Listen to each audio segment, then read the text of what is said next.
Inauguration Day, what to expect as Joe Biden becomes the 46th president. Meanwhile, President Trump has issued his pardons, who's on the list, and where in the world is Jack Ma? The Alibaba founder has finally resurfaced. Here's what you need to know.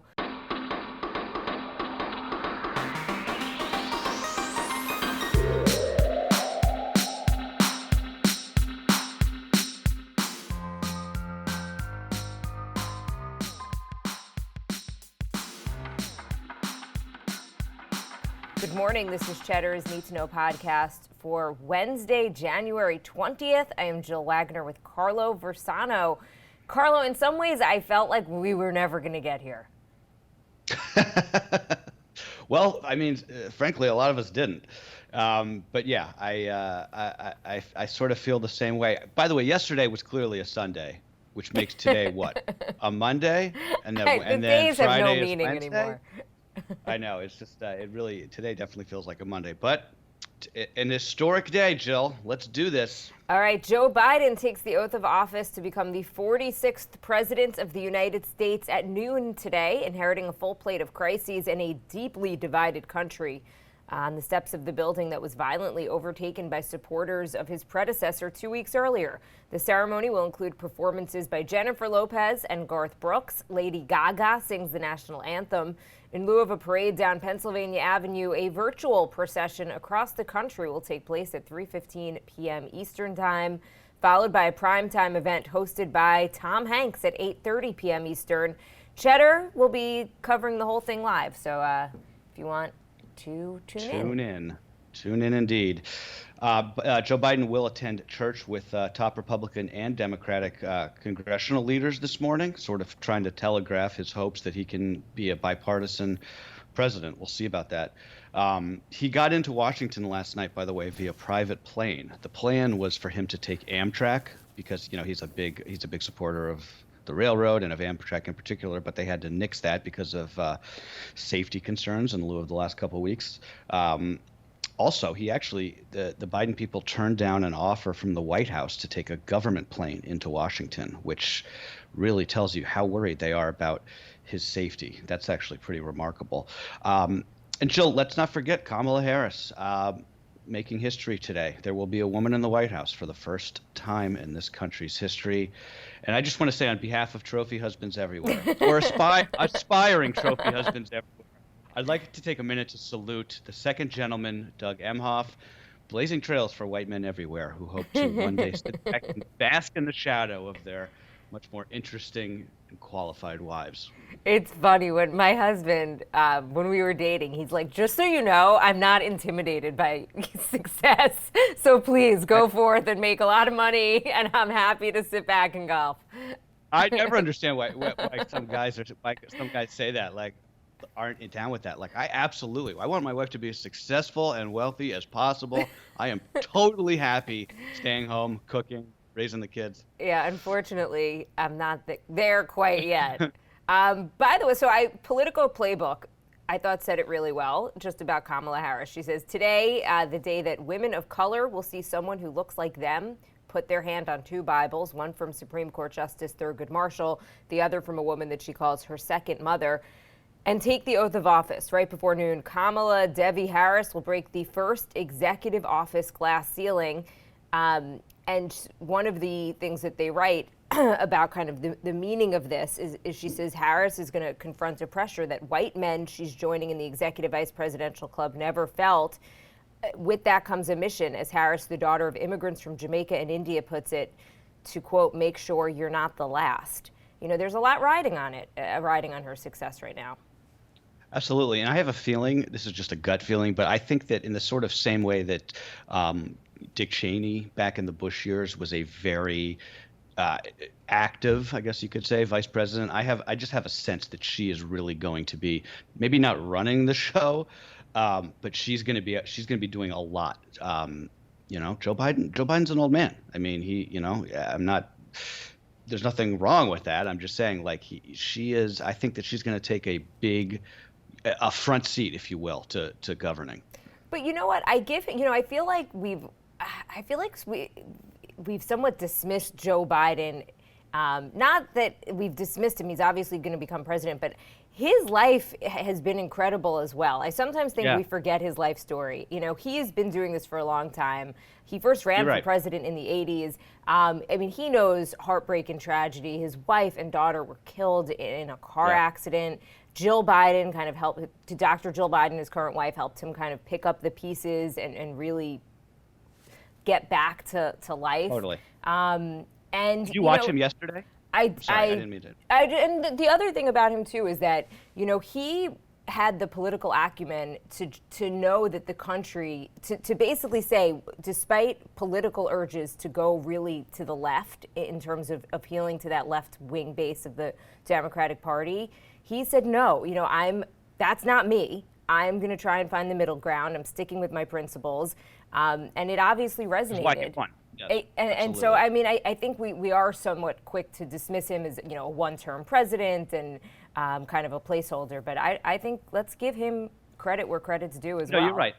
You're absolutely right, Jill. And I'm glad you said that, because yesterday I was watching him. He was in Wilmington, Delaware, his hometown, giving sort of like a farewell address as he took off to Washington. He talked about how he was like, I wish it wasn't me up here. It should be Bo. You know, his son who died of brain cancer 5 years ago. And it was like, oh my God, it was like wrenching to watch. But, you know, regardless of political differences, he's a good, decent man. Basically, everybody who has ever worked with him has said the exact same thing. And, you know, I think it's a good thing we're going to have that in the White House. And Kamala Harris, by the way, you know, blended family. You talked about her husband, second gentleman, Doug Emhoff. He's Jewish. He's got kids so her stepkids basically call her Mamala, which is super cute. And anyway, they call him Doug. Which is like, I don't get that. What's that about? I don't want my daughter calling me my first name. I guess you can't really call the stepdad, but I don't know. I don't have a stepdad, so I don't know how that works. Anywho, I do. Let's move on. But you know, just look. It's always just a very historic day, and I think it hopefully will feel a little bit of optimism about the country. One of the fun inauguration stories is always the White House resident staff, who they basically have to turn over the entire White House in 5 hours this afternoon. They've got to deep clean the rugs, move furniture. It is especially tricky this year because of COVID, and also because the Trumps didn't invite the Bidens to tour the residence as per tradition. The Bidens, of course, are pretty familiar with the building, so it's not like they're coming in completely cold. I'm curious, one of the questions is whether or not, you know, President Trump is going to leave a note for him. Oh, right. As is tradition. You know, Obama left that great note for Trump. I mean, all of the presidents do it for the next person coming into the office, but my guess is not, but we'll see. I'm thinking no. The other little piece of ephemera I always like, the new president arrives in the presidential limo, but they don't actually affix the presidential seal on the door until he has been sworn in at noon. I always just find those kinds of little things very, very interesting. By the way, the other thing, but before we move on, the Bidens and the Harrises were at the reflecting pool in front of the Lincoln Memorial last night, sort of presiding over this national memorial to the 400,000 Americans who died of the coronavirus. And it was really striking to see that. First of all, it looked just beautiful. But I was really struck watching it because it was a reminder, and I know that you and I have talked about this for months now, that we've never really had any kind of like national mourning or any sort of like national like event or just moment to just sit and grieve for all the people who have died, and just what an unbelievable loss that we've had this last year. I think I'm glad you said it. I mean, it's 400,000 people have lost their lives. That's bigger than most cities in this country. That would be every resident in certain cities. President Trump released a recorded farewell message touting his foreign policy and economic record and cast his presidency as a unifying moment in history, saying, quote, "Our agenda was not about right or left. It wasn't about Republican or Democrat, but about the good of a nation, and that means the whole nation." He is skipping the inaugural ceremonies today and instead will take part in a send-off at Joint Base Andrews, though Vice President Pence not going to be there because Pence is attending the inauguration, as are the Obamas, Bushes, and Clintons. President Trump leaves office with the lowest approval rating of his presidency, 34%, and a record low average approval, 41%. Those are the latest Gallup numbers. His approval always sort of floated in that 40 to 48% range. So it's kind of interesting to see him sort of start to lose at least the baseline of that support at the end. His second impeachment trial, by the way, could begin as early as the end of this week. Mitch McConnell yesterday said that President Trump provoked the mob at the Capitol. Those were strong words coming from the Senate Majority Leader. I think that's a sign that McConnell wants Trump persona non grata in the GOP. So the big question is whether he being McConnell, would actually vote to convict him in the Senate trial. I don't know what the answer to that yet. That trial, by the way, is all about just making it so Trump can't run again. That's sort of like the political calculus here, but that Republicans have to make. There are signs that more Republicans are willing to vote to convict, but whether they can get that 17 that they need is another story. And there would also have to be a second vote to bar him from actually running for office again. It would also potentially not let him get a pension. National security briefings, it would potentially bar him from not getting those, but they could, in theory, bar him from getting those anyway.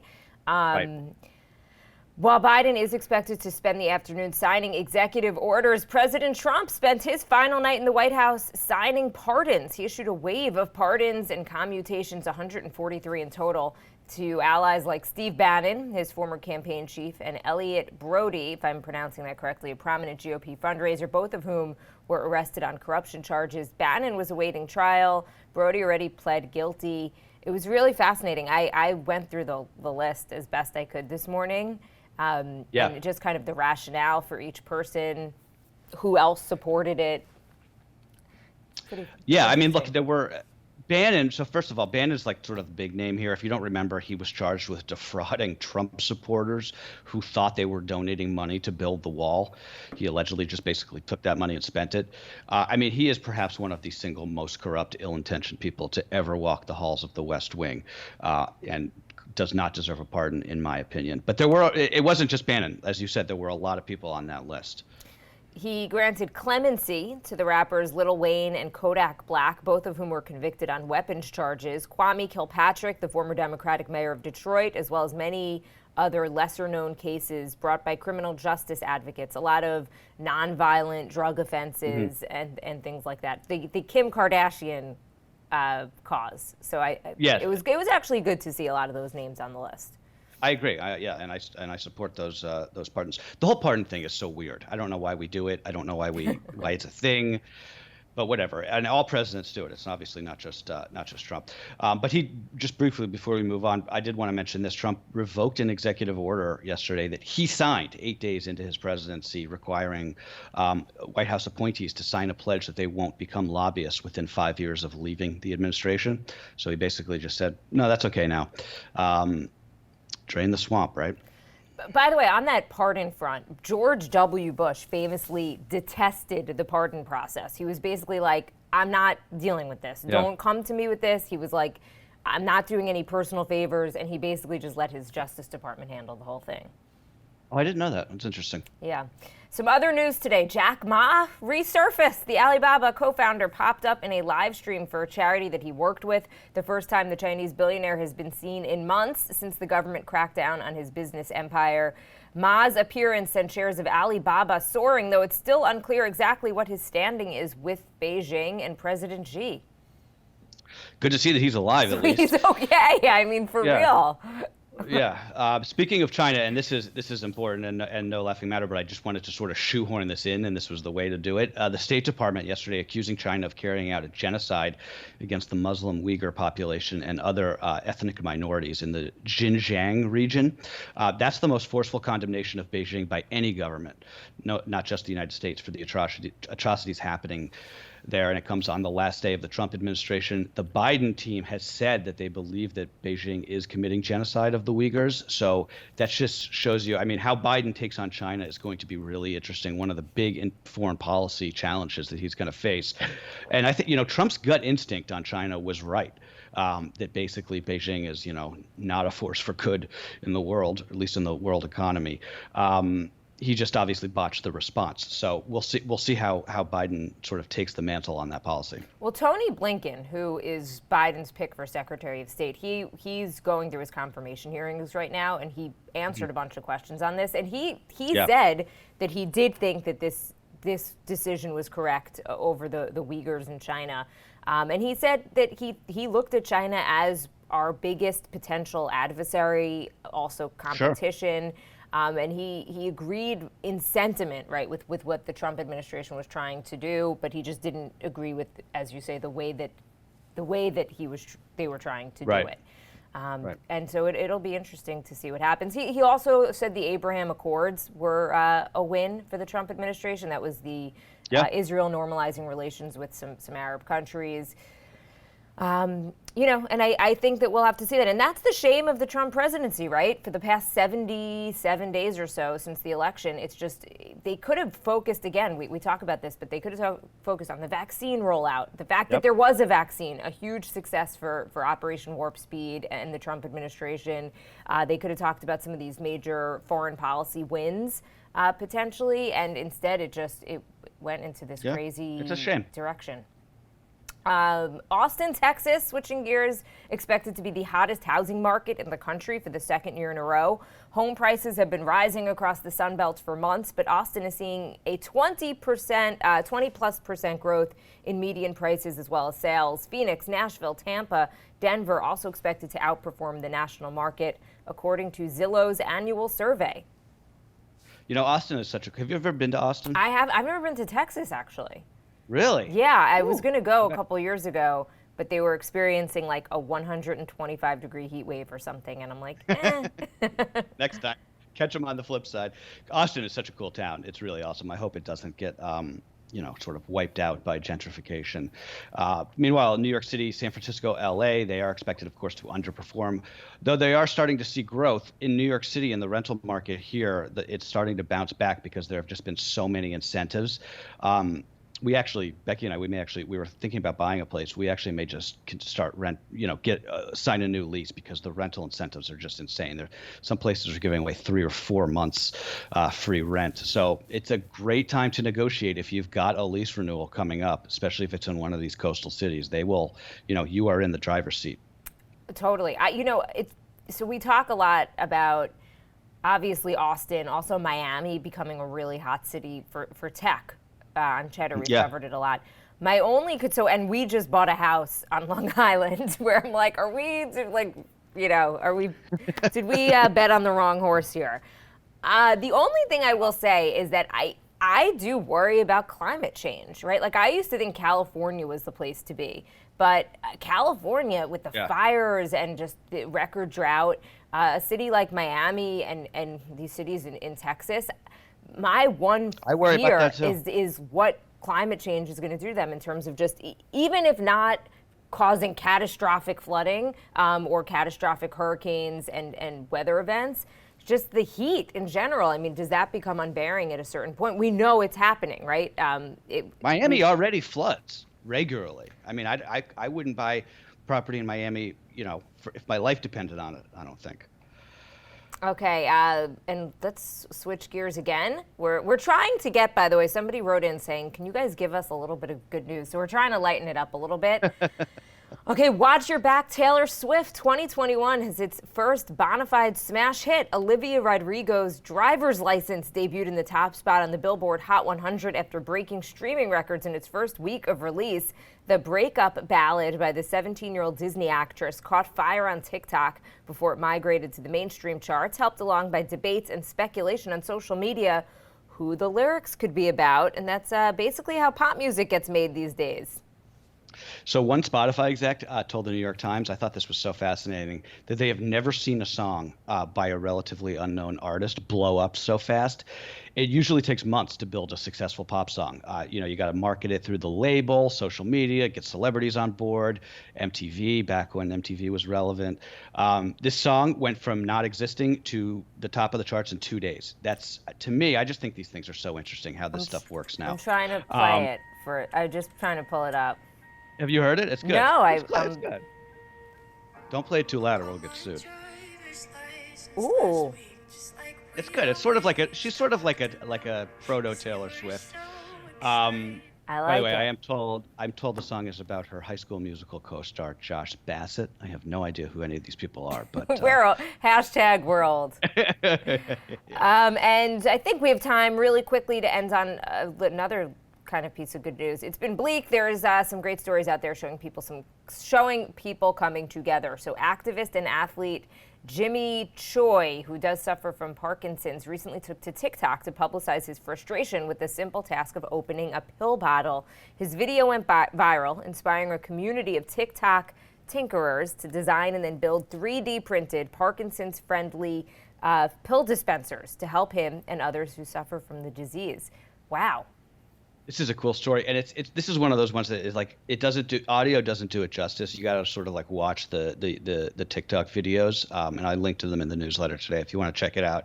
But it is a great story, and those prototypes are now available for free online to anybody who wants them with a donation to the Michael J. Fox Foundation. That's the only thing you have to do to get one.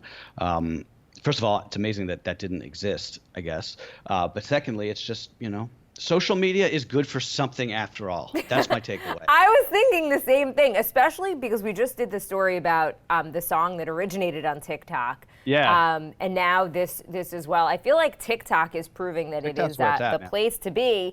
And think about TikTok. Even if a few months ago, the Trump administration was thinking of banning it. What happened with that? It basically just ran the clock out and just said, I feel like TikTok played this perfectly. ByteDance, which is the parent company, was probably just like, you know what? Let's just run the clock. They'll forget about it. That's basically what happened. And apparently, ByteDance was calling the Trump administration at a certain point, and the Trump administration was like ghosting them, not taking the calls.